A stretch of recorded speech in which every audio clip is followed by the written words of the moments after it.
Leshica, on the outskirts of Vijka, where the strip of forest begins to darken behind the fields, stands a large, gloomy house.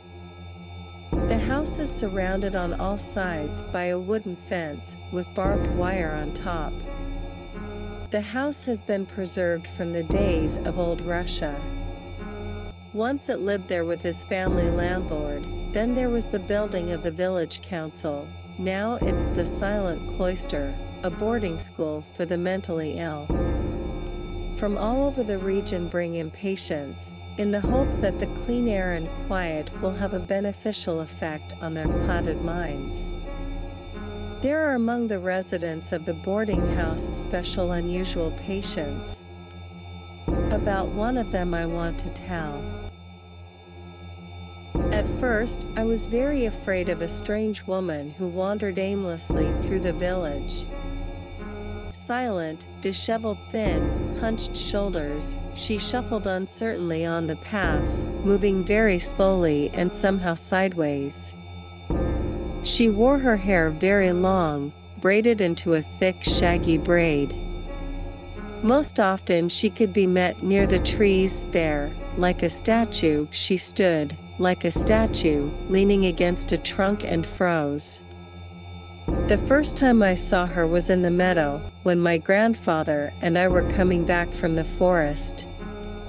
She was lying in the grass, and butterflies were swirling in a motley dance around her. There were so many that I could not believe my eyes. Multicolored, small, and larger they were circling over her, landing on her face, on her hands, on the tangled braid that snaked around her left wrist. Crazy, crazy, crazy. The boys were hooting and hollering, "Crazy Leshica." But it was as if she hadn't heard, existing in her own special world. "Don't be afraid of Leshica," he reassured me. "She won't hurt me, she's harmless and miserable. She's been living in a boarding school since her youth. Sometimes they let her out. Sometimes Leshica would go to the fields. She would lie down on the dug-up ground, bury her face as if in a fragrant flower bouquet. Then, after dipping her hands into warm soft mass, she would pick it up, even put it into her mouth, taste it, and would sit till somebody from boarding school staff would take her back. Once, covered in earth, fearful and mooing, I met her right on the road. She was accompanied by 2 women from the staff. They took her away again. They will start to wash her now, and she will fight." Behind me stood Vijka, my grandfather and I's neighbor, a gaunt old woman in her 70s. "He's afraid of water like fire. And she's afraid of the comb. Why do you think her hair is like that? Tangled in a tangle? She won't let me comb it. She can't stand scissors, she can't shave or trim it, she gets hysterical at once. She has such attacks that it's almost unbearable. I used to work as a nurse in a convent. I've seen it all. This Leshica is special. She's not human, she's a Leshica. Her skin was as hard as bark and rough and rough. I remember washing her one day, and it cut all her hands off. As usual, Vijka was interrupted at the most interesting place. She called an unfamiliar woman, and the continuation of the story I heard in the evening. From my grandfather. That she was a Leshica is the speculation of our gossip mongers. She had had the unenviable lot of being in boarding schools since she was young. Grandpa was quiet, chewed his lips. Leshica lived with her grandmother herbalist. She was 5 years old when she was lost in the forest.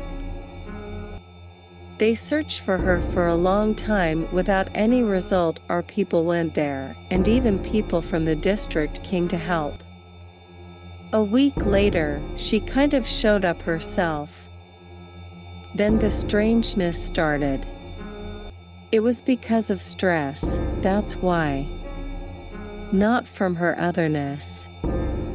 But grandfather coughed and extinguished his cigarette. But everything can happen, and she was a good girl, wasn't she? Before she was lost. Cheerful, respectful, she sang songs to your ears, her voice was clear and loud. And when she was found, everything changed. Nobody ever saw her again, her grandmother was hiding. Granddad stopped talking, went back to get some tobacco. Grandma had changed a lot herself. She should have been glad to see her granddaughter back, but she wasn't. She walked sullenly, started to shun people.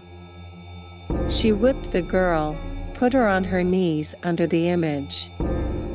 She said she had to beat the crap out of her. I don't know where she'd get her dope from. Lubania Vasilna ran to her grandmother for some herbs and saw how she was treating the girl. She came once and found Lesia lying on the floor as if she hadn't remembered, her hair strewn all over, and grandmother next to her, scissors in her hands, kneeling on the bench without strength, and her eyes, lifeless, empty. Lubania began to scold her, and she said, "Don't interfere with what you don't know." That's when she let it slip that it's not Lesia, but the forest, Leshica, granddaughter of a forest ranger. It seems that Leshi lured away the real Lesia, and for that grandmother avenged, his granddaughter stole. But why did the woodsman take the girl? And why didn't Granny get her granddaughter back? I was overwhelmed with questions. I'm not going to lie, I don't know. But how could she steal her granddaughter from the woodsman? How did the woodsman let her? Why didn't he take her back afterwards? Did you see the braid on Lesia's arm? Such made of hair and herbs, and fastened by the incantation. It's like a net. She made her invisible for all the evil spirits. She took away the memory of her past. Leshica is an evil spirit. She sees our world differently than we do. She feels and feels it differently. She feels bad among people, and cannot return to her own people, because of this net. But you can take off the braid. No. You can't cut it or untie it, it's a curse. Do you think they didn't try to send her to a boarding school? Her grandmother sent her to a boarding school? The state. Her grandmother died soon after, and the girl was taken to an orphanage in the region. A few years later, they brought her back to the quiet house. And so she suffers here. The next summer Lesia disappeared. There was a fire in boarding school. The curtains in the room where Lesia lived caught fire. Either by accident or somebody deliberately set it on fire. The fire was quickly extinguished and nobody was hurt, but Lesia's hand, the one she was wearing, got burnt. And soon after that she disappeared. I think that without the waddle, she felt the call of her people, understood how to find her way back to them. And she left, into the woods, to a place where she finally got some peace.